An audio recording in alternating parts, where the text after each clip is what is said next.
So before we talk about specific, persons, before we talk about any specific person or case, right? Before we talk about any specific person or case, we need to understand how harm is allowed to even continue, like within the system, like systemically, how is it allowed to continue?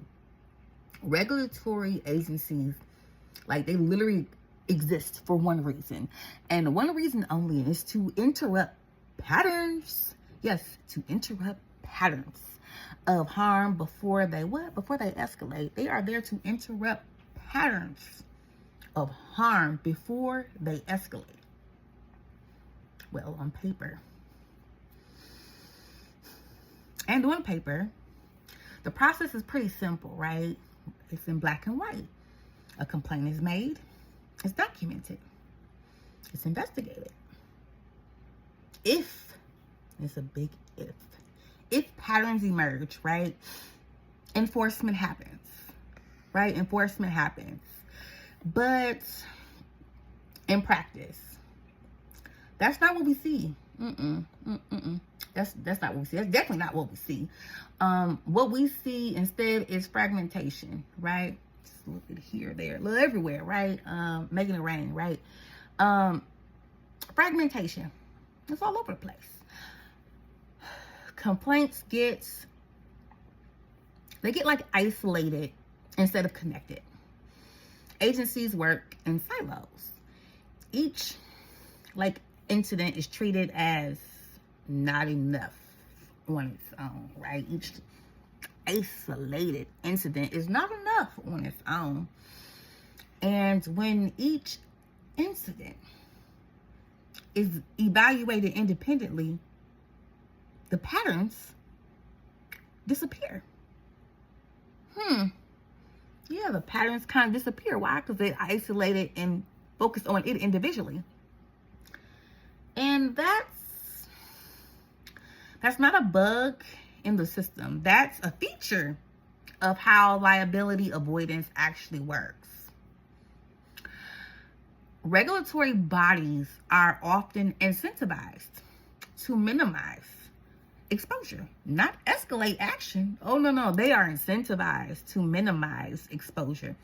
I want you to remember the term incentivized, right? As we transition into C. But right now we're still in B, so don't jump too far ahead. Just keep in mind, regulatory bodies are often incentivized to minimize exposure, not escalate action. Investigations often get delayed. Jurisdictions get bounced around, right? They out here double dutching with our safety. Or if you're not into double dutch, that one might be a little bit more culturally oriented. Think of it as like the Mortal Kombat when they go like this. Finish them. Like, this is when I'm going to say double dutch. This is the movement I'm talking about. This is back and forth, right? Back and forth, back and forth, back and forth as they bounce around, right? Between jurisdictions. Who's going to handle this case? Who's going to hold this case, right?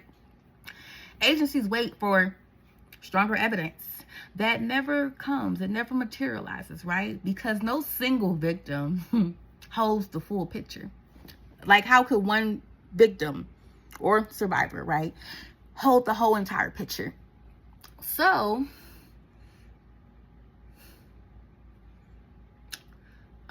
you're put in a pickle, right? And meanwhile, the person causing harm learns something very important. It's a very salient idea that they're learning, right? Nothing happens when they cause harm. There's no ramification. There is no FAFO. There are no logical consequences that are observable in that setting in a realistic, measurable amount of time, right? In real time, there's no real-time consequences. And that's how confidence grows, right? The accountability isn't there, so their confidence, they get to feeling real tough, right? They get to feeling real big, mean, and what have you in that space. And that's how escalation happens, right? Because they're not being checked. That behavior, problematic behavior, is not being checked. So it grows and it festers. It escalates.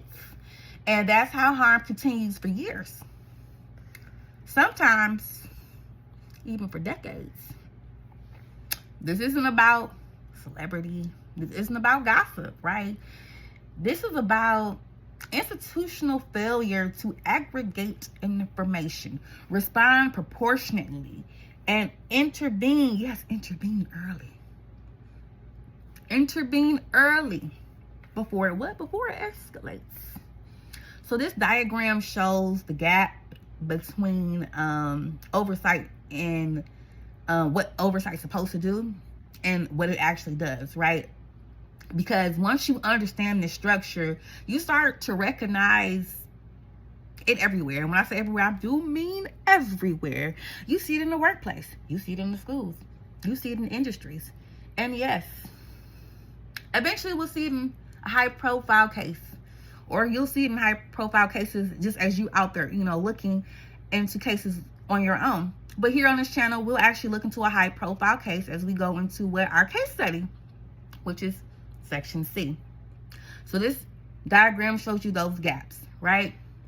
The gaps between what oversight's supposed to be doing and what they're actually doing, right?